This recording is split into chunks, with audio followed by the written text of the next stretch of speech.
بسم الله الرحمن الرحيم. الحمد لله رب العالمين، والصلاة والسلام على سيدنا محمد وعلى آله وصحبه أجمعين.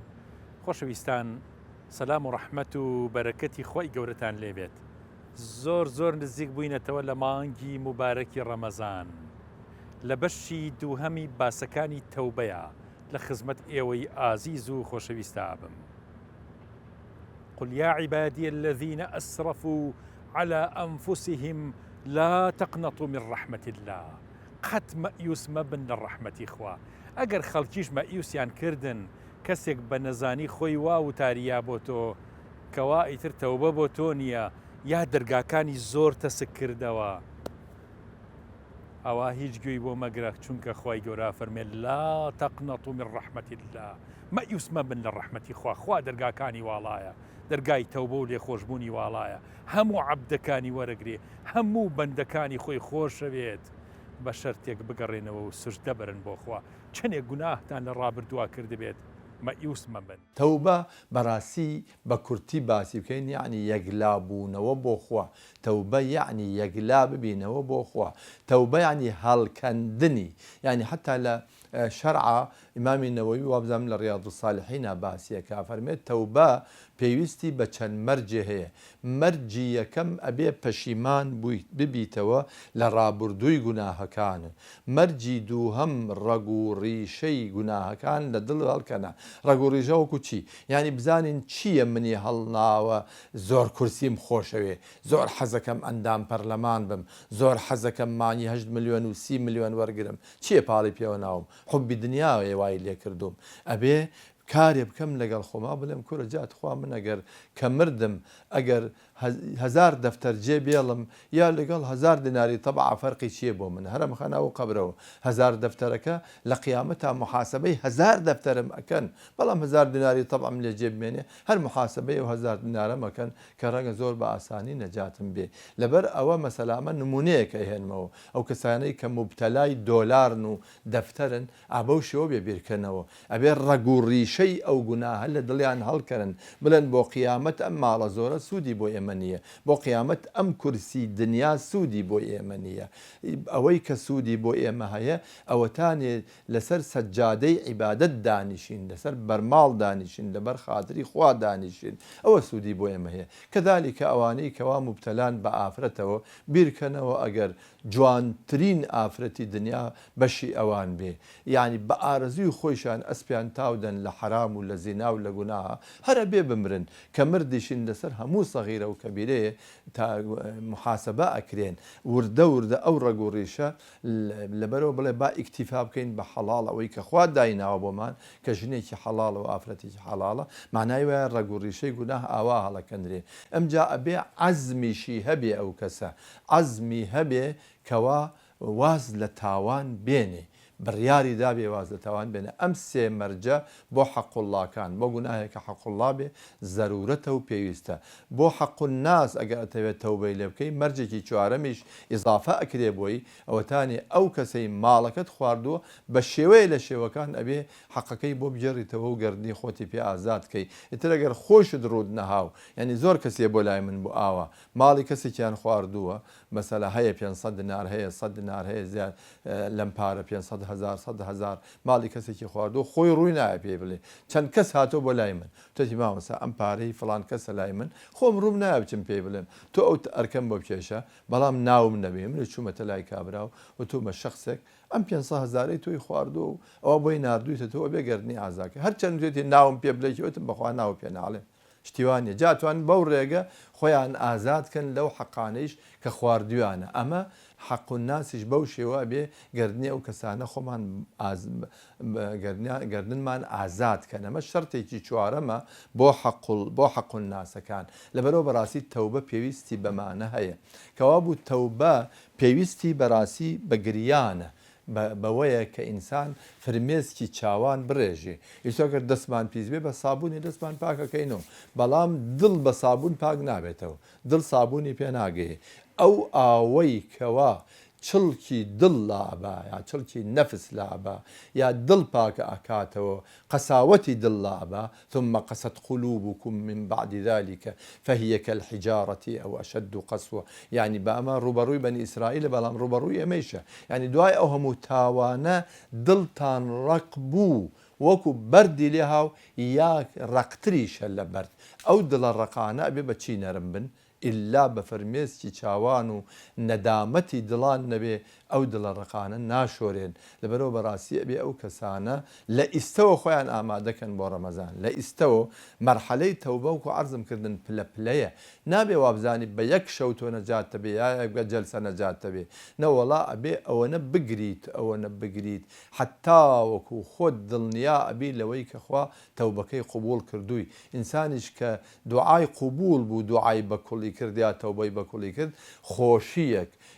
ئیطمیئنانێک نیشتەجێبوونێ ئەچێتە ناو دڵی سبحان الله وەکو پێی بڵێن وەڵا تەوبەکە و قبوڵە ئەو حاڵەتە زۆر مهمە ئینسان پێی بگێ لە کاتی تەوبەکردنە ئەلا بذیکری الله تەطمئن القلوب ئاگادار بن بە ذیکری خوا ئەو ذیکری خوا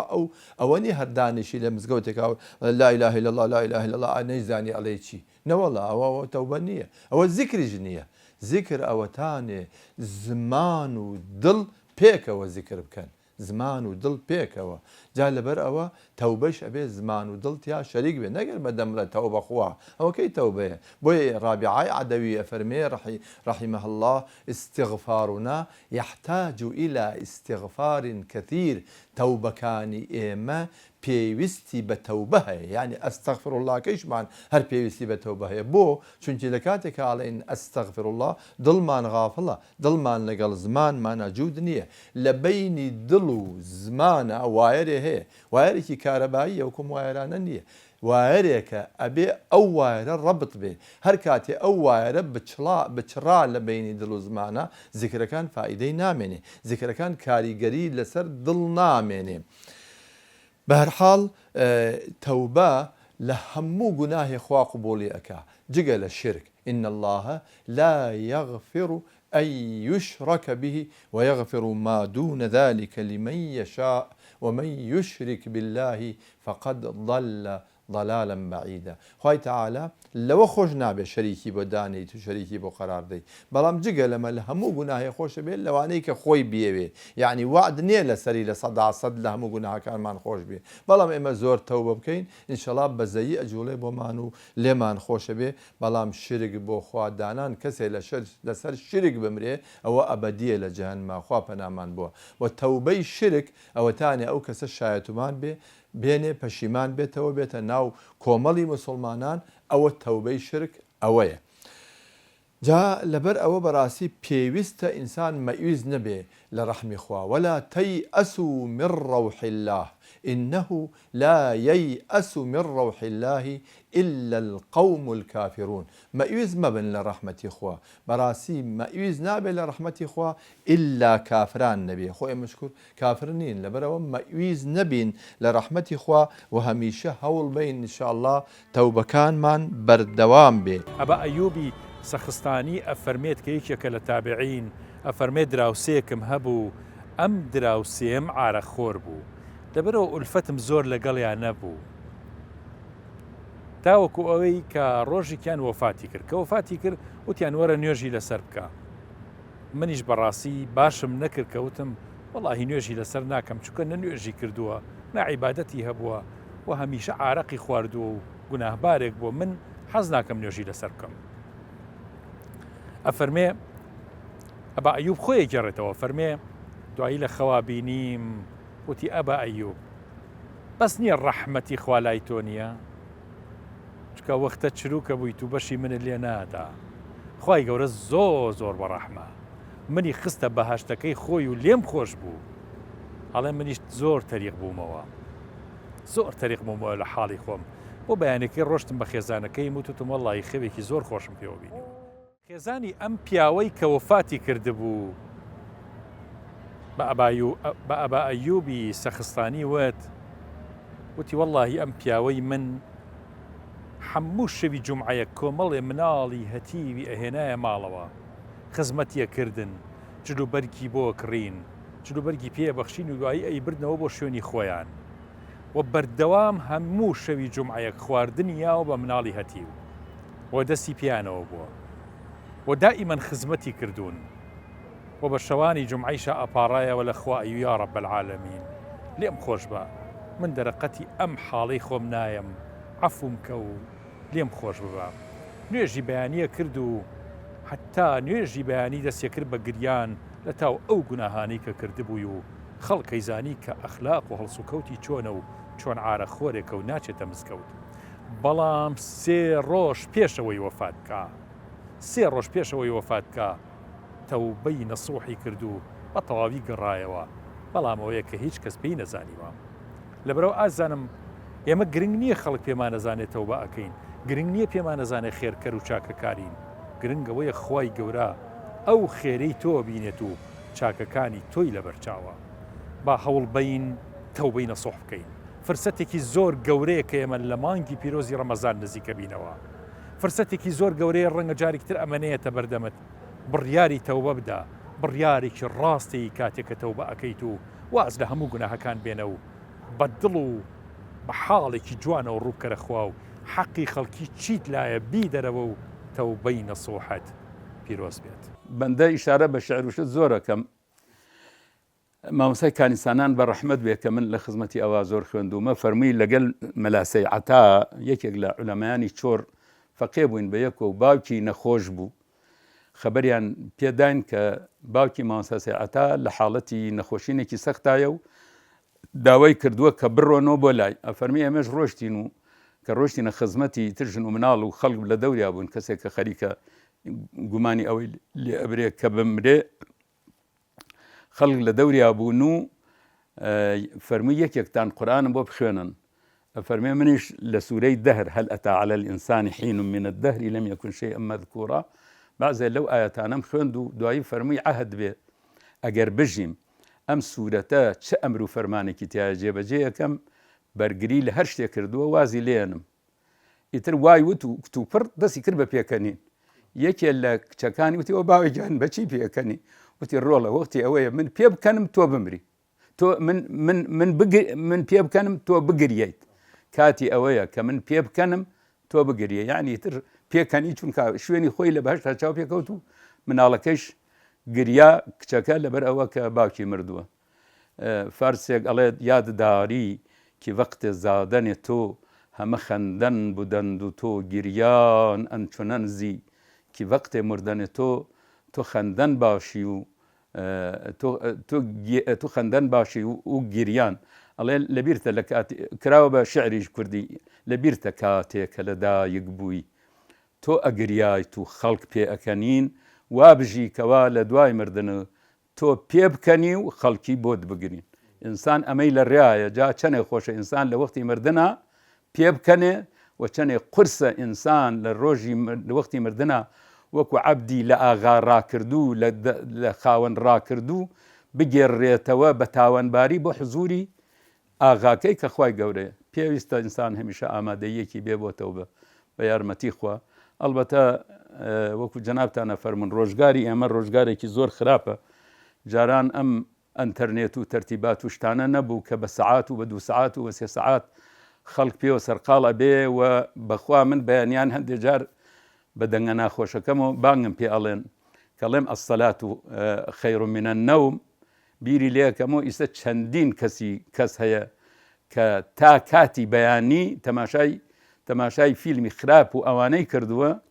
ئیتر لەو کاتا خەوی لێکەوتووە نە نوێژەکەی بەیانی ئەکا نەنانی بەیانیش ئەخوا تا کاتی نێوەڕۆ بۆی خەوتووە ئەمە بەوبەختی و کوێرەوەری ئەم ئیمڕۆی ئەم خەڵکەیە کە بەڕاستی ئێمە نزیکی مانگی ڕەمەزانی شاین بەڕاستی کاتی ئەوەیە ئینسان لە هەموو کاتێکا تەوبە پێویستە بەڵام بە تایبەتی تر لە کاتی ڕەمەزانە و بە تایبەتی تر تەوبەکە وا بکرێت کە ئیتر لە دوایە شکانی نەبێت هەزار ڕەحمەت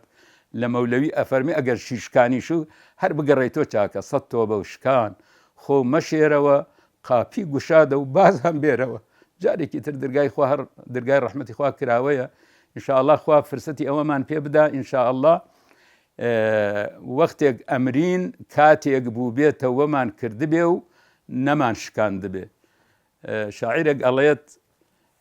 سەبحە بەردەست تەوبە بەرلەب دل پڕە شەوقێ گوناه معسیەت را خەندەمی ئاەت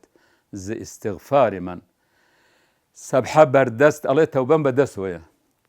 تەوبە بەرلەب تەوبە لەسەر لێومە کەچی دل پڕە شەوقێ گوناه، دڵم پڕێتی لە حەزکردن لە گوناه، معسیەت را خەندەمی ئاەت ز ئیستیغفاری من. کە من ئەڵێم ئەستەغفر الله گوناهەکان پێکەنن، ئەی بەرەڵا ئەڵێ تۆ ئەستەغفر الله کەیت و لەولاوە خەریکی ئەنجامدانی کاری خراپەی. ئینسان ئەگەر خۆی ئامادە بکات جارێ ئیترەوە ئەستەغفر الله کان ئەستەغفر الله کە زۆر کەس بە سەحیحیش ئەی خوێنێتەوە و داوای لێخۆشبوون لەخوا بەڕاستی گەورەترین ئیستیغفار ئەوەیە کە پێغەمبەری خوا صلی الله علیه و سلم ئاگادارمانەکە و خۆزگا هەموو کەس لەبەری بووە. اللهم یا ربی ئەنتە ربی، خوایە تۆ پەروەردگاری منی، تۆ خالقی منی، تۆ دروستکاری منی، لا إله إلا أنت، معبودی بە حەق نییە ئیلا تۆ نەبێ، لا إله إلا أنت خەلەقتەنی، تۆ منت دروست کردووە بەم هەموو جیهازەوە کە لە بەدەنی منا هەیە و هەموویش هەمووی کارەکە. خەلەقتەنی وأنا عبدك وأنا على عهدك ووعدك ما استطعت، من بەندەی تۆم، من لەسەر ئەو پەیمان و بڕیارم کە بە تۆم داوە هەچی لە تواناما بێ. ئەعوذ بك من شر ما صنعت، خوایە پەنا ئەگرم بە تۆ لە شەڕی ئەو کردارە خراپانەی کە ئەنجامی داوە. ئەعوذ بك من شر ما صنعت ئەبوء لك بنعمتك علي، ئەبوء يعني ئەعتەریف، من دیان ئەنێم ئیقرارەکەم بەو هەموو نیعمەتە کە پێت داوەمە من، و ئین تەعودوا نعمة الله لا تحصوها، وأبوء بذنبي، اعترافەکەم بە گوناهەکانیشم، وأبوء بذنبي فاغفر لي فإنه لا يغفر الذنوب إلا أنت. خوایە لێم خۆش ببە، هیچ کەس لە گوناه خۆش نابێت بە حەقیقەت ئیلا ذاتی مبارەکی تۆ نەبێ. هەزار ڕەحمەت لە مەحویەکەی خۆشمان. من وازانم دوعا و پاڕانەوەی خۆشیش ولله المەثل الأعلى، وەکو ئێمە زۆر بەلەزەتە بەلامانۆ ئەکرێ خوای گەورەش زۆر خۆش بێ بەلایۆ. مەسەلەن مەحوی لە شعرێکە فەرمێت، مقدمەیەکێوێ مقدمەکە عەرزی گوێگران و بیسەران ئەەکەم، ئەفەرمێت من ئەگەر خوایە عەرزی خواکە، خوایە ئەگەر من بمرم بمخەیتە بەهەشت لە جیواری پێغەمبەران و ساڵحان و چاکانە بە ئەبەدی و بێ بڕانەوە بمێنمەوە، تەنانەت بە خزمەتی خۆشت بگەم، بە حزوری خۆشت بگەم، بەڕاستی دەستکەوتێکی زۆر گەورەیە. هەر ئەو شوێنەی کە خواناسی گەورە ئەفەرمێت لەوێ میوانی خواگیانی لە خزمەت پێغەمبەرانی شوێنی ئاوا یەک وچانی هەموو دنیا بە قوربانی. ئەڵێ خوایە من ئەگەر بمخەیتە باشت بەڕاستی قازانجێکی زۆرەکەم. ئەی خواگیان ئەگەر بمخەیتە جەهەنم تۆ چی دەسەکەوێت؟ تۆزە خۆڵەمێش و لە بنی جەهەنمە. لە گوناهەکانمان لە ڕابردوومان و بە ساغی بە پاکی ڕوو لە خوا بکەین.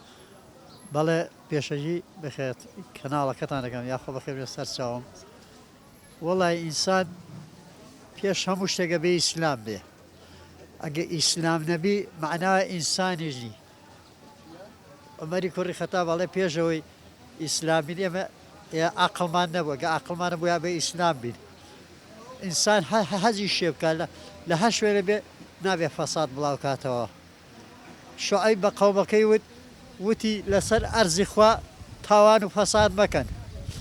ئەم ئەرزە خاوەنێکیەیە، بێگومان ئەمە ئەرزەش خاوەنێکیەیە لەسەری بە جواب دێ. بینیمان ئەمریکا چی بەسەر هات، ئەو دوورە لە سیاسەتەوە زەرەری و هەموو جیهان هەیە. ئەوێ من بەس دەرچم غەزە کاولی وێرانەکەم ئاها چیدا وڵاتەکەی لێ ئاگر لە هەر شوێنێ خوا ئەمریکا ئەو ئەرزە ئەبێ بە هەند جەهەنەم. ئەوە نمونەی قیامەتە. جا ئینسان ئەگەر تربیەتی نەبوو، تربیەتی ماڵ مناڵی خۆی دانەدا، نەژن بە قسەیەکە، نە کەس بە قسەیەکە، نە خزم و کەسکاری بە قسەیەکە، نە هیچ شتێک. ئەمەش هەموو مەسەلە ئەگەڕێتەوە سەر ئەوە کە کابرا ماڵی حەڵاڵ پاروی حەڵاڵ نادا بە ماڵ مناڵی. ئەدن نە کەس بە قسەیەکە، نەژن بە قسەیەکە. من زۆر ئەبینم ئەڵێ نە کەس بە قسەمەکە، نەژن بە قسەمەکە، کەس حساب بۆ ناکە. وتم تۆ حەرامە خۆی، وتیەوە چۆن نەزانی؟ وتم حەرامە خوازە حەرام بێنە هەمووی بە قسەت دەکا. مەسەلەکە تەنانە هەموو پەیوەندی بە ئەوە هەیە. ئەنجا هەر پرسیاریشکەش هەیە لە خزمەتە. ئینسان بە تەوبەکردنە ها ڕۆژانە بڵێ خوایە تەوبە بێ ئەستەغفیرڵڵا بکەی، بەڕاستی تەوبە بکەی لە هەموو گوناهانی ڕابردوو ئەی کابە ئینسانێکی زۆر ساڵح بۆ دنیا و هەروەها وەکو جناب دەڵی لە ناو ماڵم ناڵێ لە ناو خەڵکە هەموو کەسێ بە قسەتەکە لەبەرەوە چۆن یعنی مردنێکە کتوپڕێتە ڕێگەمان چۆن خۆمانی بۆ حازرکەی نەگەر تەوبە نەکەی وەڵی سیرەکەی من پێشەوەی خۆ من تەمەن چۆ 25 ساڵی نوێژم نەیەگرت خوا ڕەحمی پێکردم خوا دەروی لێکردمەوە عزیزی ئەنجومەن هەیە هەموو شارباژێ ڕێناسێ ئەنجومەنی کارەزەوشی مزگەوتەکان ئاوادانەکردەوە تازە مەعاشم وەرگر بوو وتی ئاوەرە 20,000مان بەرێ بۆ کوێسی نوێژم نەیەکرد خەڵک جەماعەتێک من هاتمە دەرەوەڵا وتی تۆ لەبەرەوەی ژنو ماڵن بێنە 20,000مان 20,000ەکەمدا بۆ ئێوارە چوومە بەدایکم وت ئاو بۆ گەرمکە خۆشوەرم تۆ بەم کرد ئەو 20,000 بە سەد بولێنی خەڵگە چوو سەیرەکەی کابرا باڵەخانەکەی ڤێلاکانی چۆتە 20 قات و 6 قات سەیرەکەی بۆ قەبرەکەی کە خۆی تیا دەژی بۆ خۆی بۆ ماڵ ناڵیشی نا شتێک خێرەک ناکە فەقیر هەژارێک نەدارە بچێتە قاپێکی 5,000شی ناتێ ئەلە بڕۆ خوا بدات ئێکاکی خوا داوێتی بە تۆ بۆ نایبەخشی بۆ نمە ئەڵێ موسا چوو بۆ لای کابرایەک وتی من زۆر فەقیرم زۆر نەدارم هیچم نییە وتی هیچم نییە وتی دە باشە من دوعات بۆکەم لە شێوی تر بۆ پاڕاوە تی باشە دەوڵەمەند یەکەم بەس تا ساڵێک خی گەورە فەرمووی تا ساڵێک باشە تا وەڵا ساڵ تاوا بکبرە هەر دەوڵەمەندە بوو چۆ بۆ لای فەرمووی یاڕبی تۆ خۆت فەرمووی ئەو کابرا تا ساڵێک دەوڵەمەند یەکەم خۆ ئەمە ساڵیشتەوە بۆ هەر دەوڵەمەندە خی گەورە فەرمی من لە دەرگایەکەەوە پێم بەخشی ئەو لە سوار دەرگاوە بەخشی ڕحم و بەزەی من زیاترە من بە سۆستن تا ئەو تەوبە ئەبێ لە دڵا بێ نەک لە سەرزارەکی بێ چونکە خوا لەگە دڵەکانایە ئێمە بۆ گومانی باش نەبین بەخوای سوبحانەوە تەعالە وانێ قوربانجان ڕەحمەتی ئەڵڵا دەم جا ئینسان تا زوو تەوبەکە تا زوو گەرتەوە بەلای بخوات درەنگە حتا زوو تەوبەکەشێکی باش چونکە دەرگای تۆبە واڵایە ڕۆژی قیامەتە خوا سوبحانەوە تەعالە سوێنە خوا دەرگای تۆبە داخرێ الحەمدوللا سیمایەکی ماندارانە و مسلمانانە پێوە دیارە دڵی خۆشە بە دینداری و عیبادەت و الحەمدوللا ئەرە وەڵا سپاس بەخوا ئەم دینە منە دینێکی جوان و ڕاست و پاکە هەتا خوا لێ بەسە چیڵی بە گەنجان وڵی تەوبە بکەن وازە گوناه بێنن وازە حرام کراوەکانی خوای پەروەردگار بێن لەبەر خاتری ئەڵڵا تەعالا وازە تاوان بێن چونکە بەڕاستی خوا موعجیبە بە گەنجێک کە وازە تاوانێنێ وازە تەوبە ئەکە دەست هەڵگری گوناهە لەبەر خاتری خوا سوبحانەوە تەعالا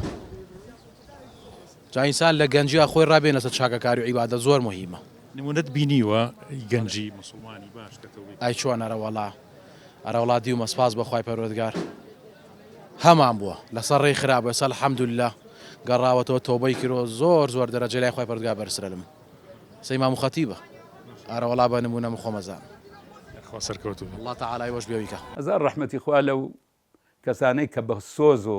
ئەپارێنەوە لە حزوری خواڵن کابرایەکی مەریوانی لە دەوری کەعبە تەوافی ئەکرد دەنگی نەکرد کابرایەک وتی ئەوڕێ خاڵت تۆ بۆ دوعایە پاڕانەوەی شتێک ناکەی کاکە پاڕانەوەی بۆ چییە مەگەر خوا نازانێ بەخوا گای ژێر نیرەکەم فرۆش هاتوون بۆ ئێرە جەگا بۆ ئینسانی فەلاح مهمترین شتە تر گاگ نەبێ وەکو ئەوتانە حیاتێ نەما بێ من لەبەر خاتری خوا گای ژێر نیرەکەم فرۆش و هاتوون بۆ ئێرە لێم یەقینە کە خوای گەورەش لوتفی لەگەلما هەیە و پێویست ناکات هیچ بڵێم کابرایەکی تری جاف عەرزی خوا کاڵێ خوایە خۆ دەزانی تەنها یەک کوڕم هەیە ناوی حەمەیە و خۆشت چاکێ ناسی بەو خوا کەسێ حەمەی من بکوژێ ئەم کفنە من کردمە سەبەرم بی کاتە بەری خۆی و خاتە ماڵم ئەشەو بی لە عەفویەکەم دەیخوای خۆ من کەسی تۆشم نەکوشتووە و ئەوە کفنیشم کردووەتە بەرت و بەرم و خوای ئەوە لە خزمەتتان و عەفوم کە بە یارمەتی خوا ئینسان ئەگەر خوا بەڕاستی ئینسان بە سۆز بپارڕێتەوە لە حزوری خوا بەڕاستی خوای گەورەش عەفویەکات و سۆز و لوتفی هەیە بۆی و وەکو جارێکی تر و سەد جاریش ئەڵێین لە پێش هەموو کەسێکا بەخۆم ئەو شعرە جارێکی تریش بۆ جەنابتم خوێندوەوە لە مزگەوتێکە ئەڵێ واعظەن کەنجیل بەر میحراب و منبەر میکنند چون بە خەلوەت میرەوەندەن کاری دیگەر میکنند مشکلی دارم ز دانشمند مجلس باز پرس تەوبە فەرمایان چرا خود تەوبەکەمتر میکنند ئەڵێ واعظەن کەن جیلڤە بەر میحراب و منبەر میکنند ئامۆژگاری کاران ئێستا من بە حیساب ئامۆژگاری خەڵگەکەم کەن جیلڤە بەر میحراب و منبەر میکنند لە میحراب و منبەرە سەر بەرزەکەنەوە قسە ئەکەن و ڕوبەڕووی بابەتی کاناڵ قسە ئەکەن واعظەن کەن جیلڤە بەر میحراب و منبەر میکنند چون بە خەلڤەت میرەوەند چون بە خەلڤەت میرەوەند ئەنکاری دیگەر میکنند کە چوونەتە شوێنێکی چۆڵ شتێکی پێچەوانەی ئەوە کە ئەیڵێن ئەیکەن مشکلی دارم زدانشمەندی مەجلیس باز پرس من مشکلەیەکم هەیە لە زانای مەجلیس پرسیار بکە تەوبە فەرمایان چرا خود تەوبە کەمتر میکنند ئەوانە کە ئەمرەکەن بە تەوبە بۆچی خۆیان کەمتر تەوبە ئەکەن بۆیە پێغەمبەر صلی الله علیه وسلم فەرموویەتی التائب من الذنب كمن لا ذنب له کەسێ تەوبە بکا لە گوناه وەکو ئەوەیە هەر گوناهی نەکرد بێ واتە خوا پاکی ئەکاتەوە ئەوانەیشی کە عەرزم کردن مبتەلان بە حەق و ناسەوە ئەوانش بە هەر تەوبە بکەن لە حکایەتە هاتووە حکایەتی حەدیث واتە فەرمودەی پێغەمبەر صلی الله علیه وسلم دەقی حەدیثەکەم لەبەر نییە بەس وایەتە سەر یادم حەدیثێکی صحیحە کە فەرمێ پیاوێک 99 کەسی کوشت بوو چوو بۆ لای ڕاهیبێ ڕاهیب یعنی ئەو عابدانن کەوا لە شوێنێکا دانیشتون عیبادەتەکەن بەڵام علمیان پێ نییە ڕاهیبەکە وتی من هاتووم ئەمەیە تەوبە بکەمنەوە و پیاوم کوشتووە وتی وەڵا تازە پیسی وەک تۆ کەس خوا قەت تەوبەی لێ قبوڵ ناکە وتی بەخوا تۆیشە کوژم ئەویشی کوشت و کردی بەسەر لە پاشا پرسیاری کرد عالمێ لەکوێ هەیە پیان و لە فڵان شوێنە عالم هەیە چوو بۆ لای عالمەکە وتی من ئەکەتنێکی ئاوام کردووە نەوە کردم بە سەیش ئایا خوا تەوبەم لێ قبوڵەکە عالمەکە فەرمووی هیچ کەسێ ڕێگر نییە لە قبوڵی تەوبەی تۆ لە بینی تۆ و خوا ئەگەر بەڕاستی تەوبە بکەیت کەس ناتوانێت ڕێ بگرێت کابرا تەوبەیەکی ڕاستەقینەی کرد عالمەکە پێی فەرموو بڕۆ لەم ئەرزا ئەمە ئەرزی عیسیان و تاوانە لەم ئەرزا ناتوانانی تەوبە بەریتە سەر بڕۆ بۆ فڵان شوێن لەوێ کۆمەڵە تائیبین تەوبەکارانی لێ وەکو خۆت لەگەڵ ئەوانە دانیشە بەڵکو ئینشاءڵڵا خوای تەعالا تەوبەکەت بۆ بەردەوام کات و لێ قوبوڵکە کابرا کەوتە ڕێ لە نیوەی ڕیا ئەجەل یەخەی گرت و گیانی دەرچوو حەدیثەکە فەرمێ مەلائیکەی عەذاب و مەلائیکەی ڕەحمەت بوو بە نیزاعیان لەسەر ئەم شخصە ئایا مەلائیکەی عەذاب هەڵیگرێ یا مەلائیکەی ڕەحمەت هەڵیگرێ حتا واز یەتە سەر یادمە فەرمێ مەلائیکەی ڕەحمەت پاڵێکیان پێوەنا بستێ نزیکیان خستەوە لە ئەرزی تەوبە بەهۆی ئەوە کاتێک قیاسیان کرد بەومی قیاسی خۆیان لە ئەرزی تەوبە نزیکتر بوو بۆیە خوای تەعالا تەوبەکەی لێ وەرگرت ئەگونجێ لێرا من دوو حەدیثم تێکەڵ کرد بێ بەڵام المهم تەوبەی تەوبەکاران قبوڵە ئینشاءڵڵا قبوڵە بە شەرتێ بەڕاستی تر حتا ئەو کەسە چۆن خوا تەوبەی لێ قوبوڵەکە کە سەد پیاوی کوشتووە ئەوە بەوە ئەبێ ئەوە لە حەدیثێکی ترە ئاماژەی پێکە بەوە ئەبێ لە ڕۆژی قیامەتە خوای تەعالا ئەو سەد کوژراوەیش ڕازی ئەکا منزڵەی گەورە گەورەیان ئەداتێ بۆ ئەوەی خۆش بن لە قیامەتە لەم پیاوە کەواتە کوشتونی و تاوانی گەورەی بەرامبەر ئەنجام داون المهم خوای تەعالا ئەگەر ویستی لە عەبدێکی خۆش بێ ئینشاءڵڵا بەڕاستی تەوبەی کرد خوا لێی خۆشە بێ ئەمە بۆی ئەم حەدیثەم گێڕایەوە نەبۆ ئەوەی خەڵک دەستکا بە پیاو کوشتن نا العیاذ بالله بۆ ئەوەی تەنانەت پیاو کوژەکانیش ئەگەر بەڕاستی تەوبە بکەن مەئویز نەبن حتا ئەو ئایەتەی کە فەرمێ قاتل تەوبەی لێ قوبوڵ ناکرێ لە سوورەتی فورقانە ئەو ئایەتە عولەمای ئێمە عولەمای ئەهلی سونە و جەماعە تەئویلی ئەکەن بەوەی کە تەوبەی لێ قوبوڵ ناکرێ بە ئەبەدی یعنی بەو مەعنا لەگەڵ گوناهە گەورەکانی ترا باس کراوە قەتڵ لەگەڵ زینا و ئەمانە بەو مەعنا بە ئەبەدی یعنی بە تەعبیری ئێمە تەوبەی لێ قوبوڵ ناکرێ بەڵام کاتێک کە بەڕاستی تەوبە ئەکا حتا پیاو کوژیش بەڕاستی تەوبە بکە هیچ نەبێ ئەگەر سەد پیاویشی کوشت بێ هەر ئەو سەوەی لەسرە هیچی تری ناچێتە سەر لە ڕۆژی قیامەتە هەر عەزابی سەد پیاوی ئەدەن نەک 101 پیاو لەبەر ئەوە با ئەوانیش مەئویز نەبن حتا ئەوانیش تەوبە بکەن بەڕاستی ئەم ڕەمەزانە من بە هەلیشی ئەزانم یعنی وەکو هەر کەسێ جۆرە تعبیری هەیە لە گەیاندنی تعبیری خۆی بە مەسئولین و کاربەدەستانی کوردستان و کاربەدەستانی جیهان ئیسەوەتانی خۆتانەزان ئالەم لەحظا کە جەنابتان هاتوون 10 کەسە 12 کەسە ئەوە ئیزرابیان کردووە لە خواردن و ئەیانەوێ مەزڵومیەتی خۆیان بەو شێوە بگەێنن بە کاربەدەستانی کوردستان یا عێراق مەزڵومەتی خۆیان بەو شێوە 2 ساڵ 3 ساڵ لەمەوە پێش مەزڵومەتی خۆیان بەوە ئەگەیان کە بایکۆتیان نەکرد لە دەرس خوێندن و دەرزوتنەوە و ئەمانە هیچ تعبیرە فائیدەی نەبوو بەڵام منیش لێرەوە بە دڵسۆزانە ئەمەوێ بەڕاستی ئەم تعبیرە ئەم پەیامە لەم کەناڵی جەنابتانەوە حتا بگەیە بە کاربەدەستان بەڕاستی کاربەدەستان لە هەمومان زیاتر محتاجن بە تەوبە چونکی ئەوان ڕزق و ڕۆزی خەڵک وا لە بەردەستیانە ئەوانن کەوا توانیان هەیە چاکە بکەن زۆر خراپەکە بکەن زۆر ئەوانن ئەم هەموو مەعاشەی کە لەم خەڵکەیان وەرگرتەوە و گرتیانەوە و ناویان ناپاشەکەوت و نەیشیاندا بە خەڵک ئەوانن ئەتوانن بیدەنەوە کەسێکی تر ناتوانێ بیداتەوە فرسەتە بۆ ئەوانش بەڕاستی لەم ڕەمەزانە بگەڕێنەوە بەزەیەکیان بە خەڵکا بێتەوە تەوبە بکەن كل بني آدم خطاؤون وخير الخطائين التوابون بني آدم كان هميان تاوان بارن بلام باشترين تاوان بار أو كسية كوا زور توبة بكا زور بقرأتو بولاي إخوة جات إنسان بأندازي حجمي جناهكي قواري جناهكي بيوستي بتوبي جوري پێویستی بە تەوبەی گەورەیە ئێمە ئەڵێن کاربەدەستان گوناهەکانیان لە ئێمە زیاترە خۆ هەر ئەوان نین ئێمەش گوناهبارین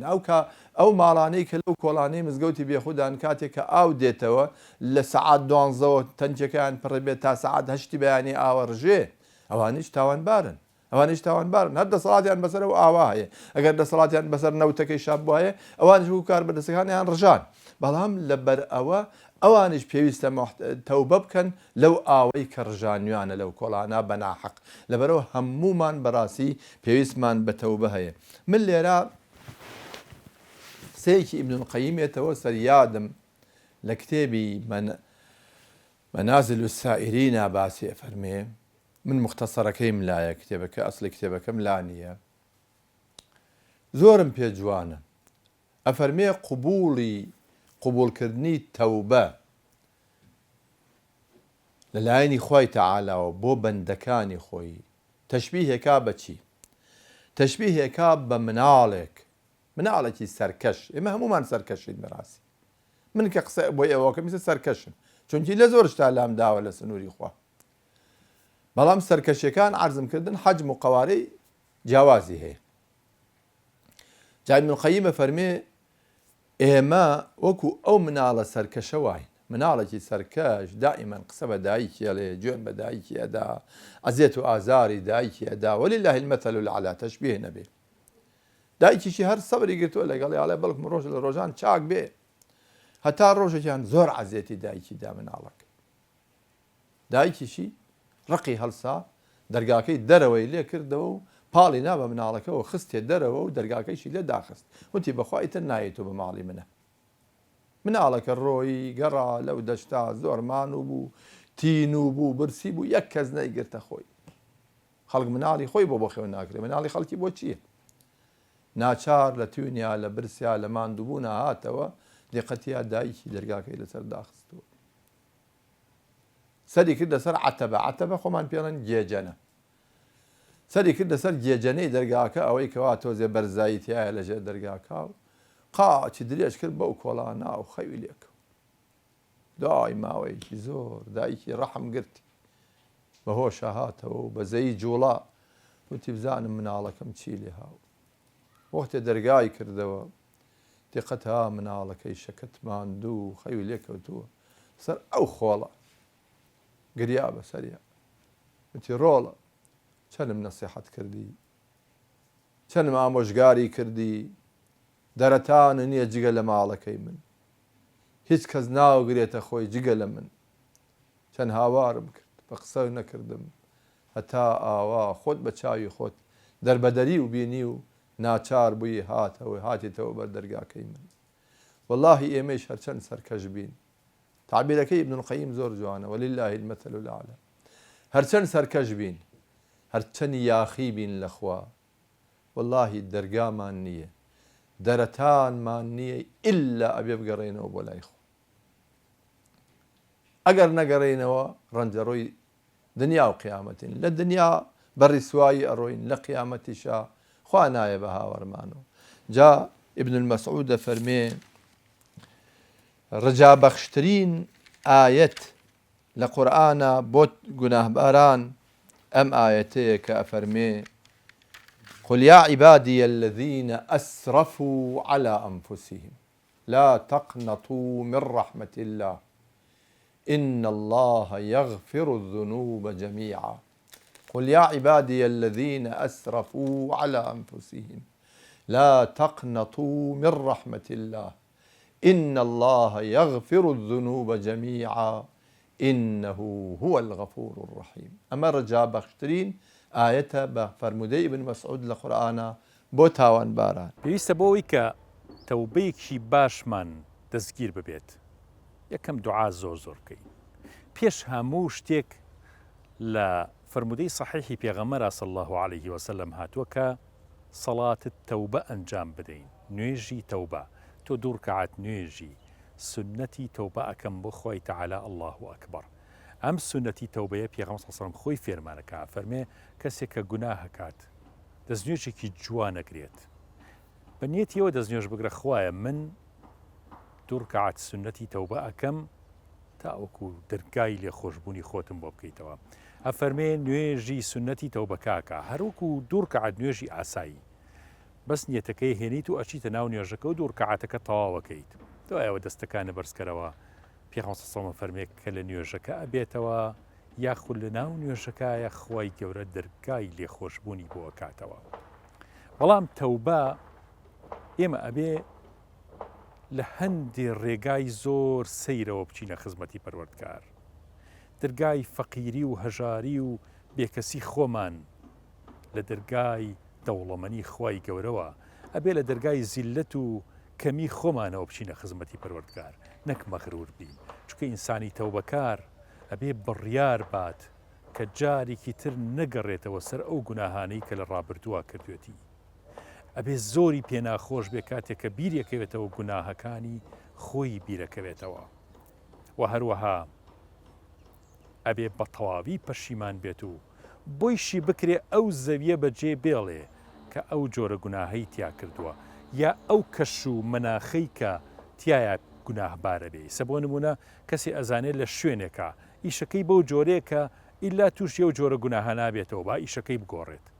با شوێنەکەی بگۆڕێ بۆ ئەوەی ئەو گوناهە نەجاتی بێ لەو گوناهە و جارتن نەگەڕێتەوە سەر ئەو گوناهە مامەسا مەلا مەحمووی سیاناو بە ڕەحمەت بێ کە من لە خزمەتیا خوێندومە ئەو پیاوە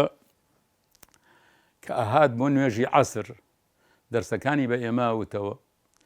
دوای ئەوە کە دەرسەکانی ئێمە تەواو بوو ڕێکڕۆ و قیبلە دائنیشت و دەستێک کرد بە عیبادەت و زیکر و یادی خوا تا نوێژی مەغریب نوێژەکەی مەغریبی بە ئیمامەت دەکرد بە ئەو خەڵکە و زیکرەکانی ئەخوێند و لە دوایە بۆی دائنیشتەوە تا نوێژی عیشا نوێژی عیشای ئەکرد و تا دوایی چکۆلە چکۆل تەشریفە بردەوە بۆ ماڵەوە کە ئەیش ڕۆژت بۆ ماڵەوە نەک بڕوات خۆی بەتەنیا بخوات ماڵی مامۆسا مامۆسایانێکی زۆر وابوون ماڵی مامۆسا میوان هەرچی هاتایە لە ماڵی مامۆسا ئەبوو ماڵی مامۆساش تەکلیفیان نەکرد بۆ میوان هەرچی خوا بیدایە ئامادەیان نەکرد و مامۆسا لەگەڵیان ئەی خوارد ئەمە لە کاتی ئێوانانە شەویش هەڵەسا عیبادەتێ کرد بەیانیش کە ئەهات بۆ مزگەوت بۆ نوێژی بەیانی تا نوێژەکەی ضحاشی نەکردایە نەڕۆیشتەوە بۆ نان خواردن دوایە هاتەوە بۆ دەرزوتنەوە بە ئێمە و دوای ئەوەش بێڵاسن و تەرتیباتەکەی هەڵەگەر ئەچوو بۆ ئەو دەشتە بۆ ئاودانی دەغڵودانەکەی عولەمای ئاوا زۆر و زەبەر نەمان بووە باوکی بەندە هەروەها هەل لەو بابەتە بوو کە من ئەڵێم دوو شت عیبە بۆ ئینسان یەکێ باسی مناڵی خۆی بکات پیا هەڵخوێنێ یەکێ باسی باوکی خۆی بکە وەڵڵاهی باوکی منیش هەر لەو بابەتانە بوو هەر ئەو بەو شێوە ڕۆژگاری ئەبردە سەر و عیبادەت و تاعەت و دەرزوتن بە فەقێ و تا کاتی مردن بەڕاستی ئەوە هەموو ئەیسەوە ناو باوکم برد یەک ئاخرین نووسینی باوکم لەم ڕۆژانە بە چاوم پێکەوتەوە باوکم نەخۆش بوو بردم بۆ کەرکووک بێهۆش بوو منیش لەبەر بێهۆشیەکەی نەمەوێرا لی دوورکەومەوە ئەموو لەسەر لە قەرەوێڵەکە کەوێتە خوار و خەویش نێشمەوێرا بخەوم ڕۆژێک خوا جەزای ئەو مسلمانانە باتەوە کە سەر ئەدەن لە نەخۆش سەردا هات سەریان جەماعەتێک لە کەرکووکۆ هاتن سەریان لە باوکمدا من پێم وتن کاکە من زۆر هیلاکم ئەگەر لوتفکەن یەک تۆز من بچم لەو حەوشەی مزگەوتات حەوشی خەستەخانە تۆزێ ڕاکشێم جەنابتان ئەگاتان لە باوکم بێ وتیان باشە بڕوای بێ کە ڕۆژمە حەوشەکە کورسی وشت بوو ئاوا سرمدا ئەنەوان بمێ ڕاکشێم نەمەزانی سەرمەگەیە ئەرزەکە خەوم لێ ئەەکەوێ یاد یەشتا بڕیا خەوم لێ کەوت بوو جارێک باوکم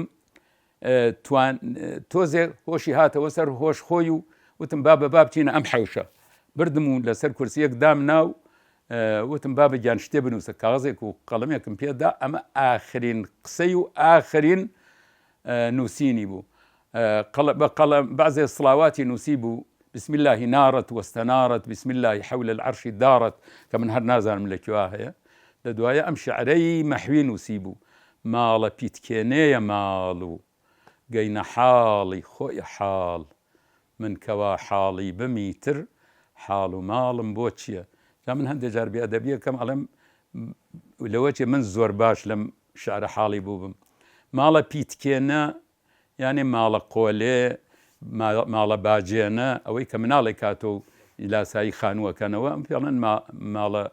ماڵە پیتکێنە بە قسەی مەحوی ماڵە پیتکێنەیە ماڵ و گەینە حاڵی خۆیە حاڵ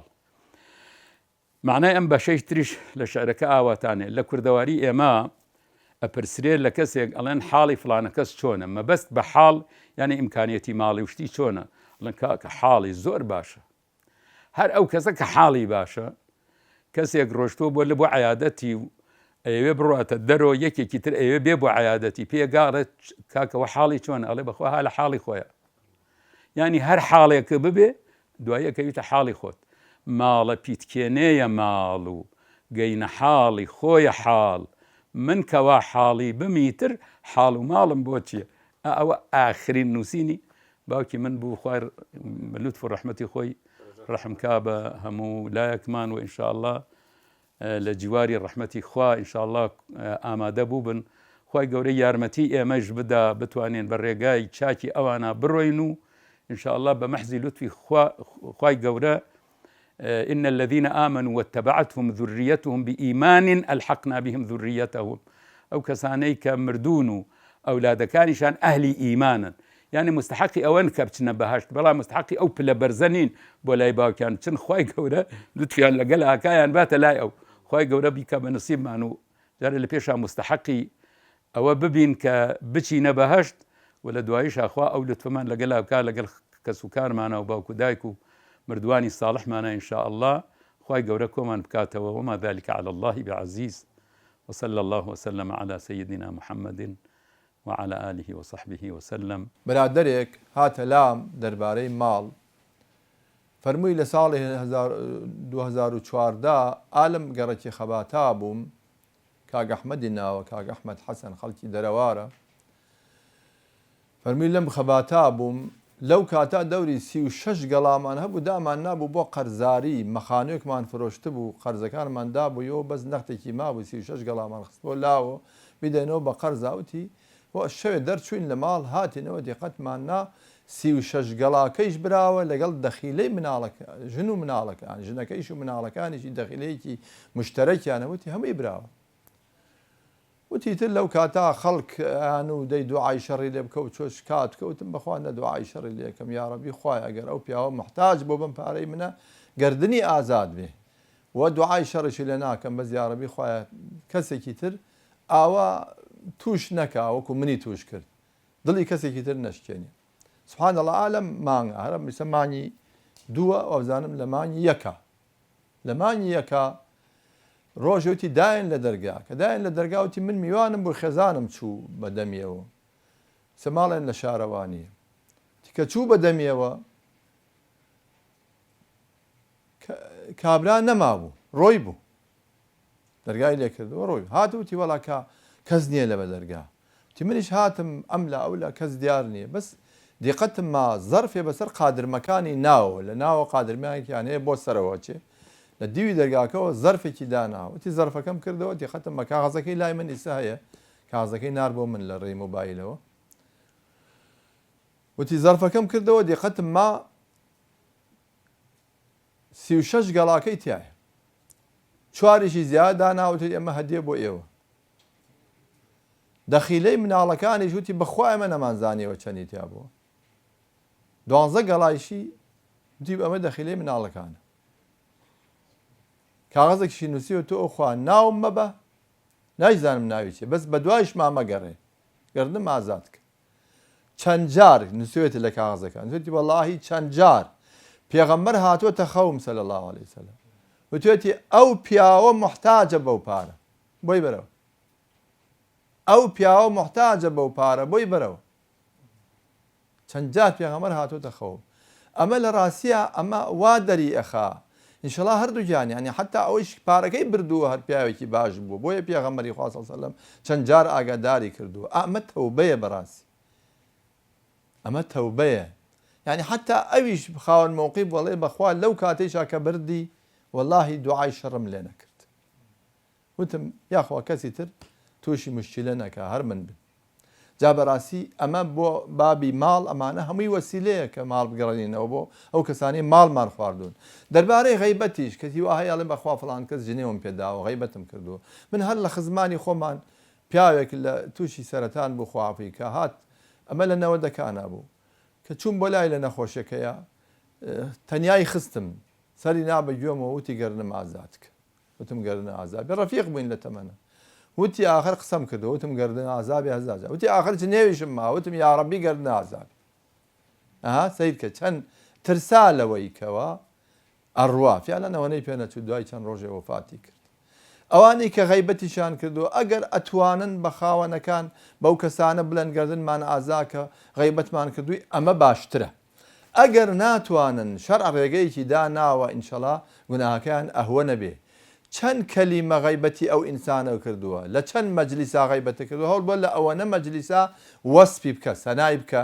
چاکەکانی بڵێ درۆشی بۆ مەکە چاکەکانی بڵێ ئەم جارە پێشتر خراپەکانی وتۆم جار چاکەکانی بڵێ یا ئەگەر بەنیهێنی قسە و پێوتۆ بەنیهێنی بینی خۆت و خۆ خوا دوعای بۆ بکە ئەگەر زیندوو ئەگەر مردوو خوایە لە گوناهی فڵان کەس خۆش بی خوایە سەلامەتی کە یعنی هەوڵ بە دوعای خێری بۆ بکە ئینشەڵا ئەم دوعا خێرانە و ئەو باسکردنە خێرانە لە ناو مەجلیسەکانە قەرەبووی غەیبەتەکەت بۆ ئەکاتەوە و ئەبێتە هۆی لێبوردن ئینشەڵا لای خوا ئەمە حلێکی ترە بۆ ئەوانەی کە ئەیانەوێت تەوبە بکەن لە غەیبەت و ئیتر حەلی تری زۆرە والذین جاهدوا فینا لنهدینهم سبولنا وإن الله لمع المحسنین ئەو کەسەی بەڕاستی جیهاد بکا لە پێناوی خوایان تێ بکوشێ هەوڵ بدا تەوبە بکە خوا ئەفەرمێ ئێمە هیدایەتی ئەدەین بۆ ڕێگەکانمان تەوبەش کۆمەڵ ڕێگای هەیە خوا هیدایەت ئەدا ئینشاءالله ئەگەر بەڕاستی بگەڕێیتەوە سایە رب العالمین خوایە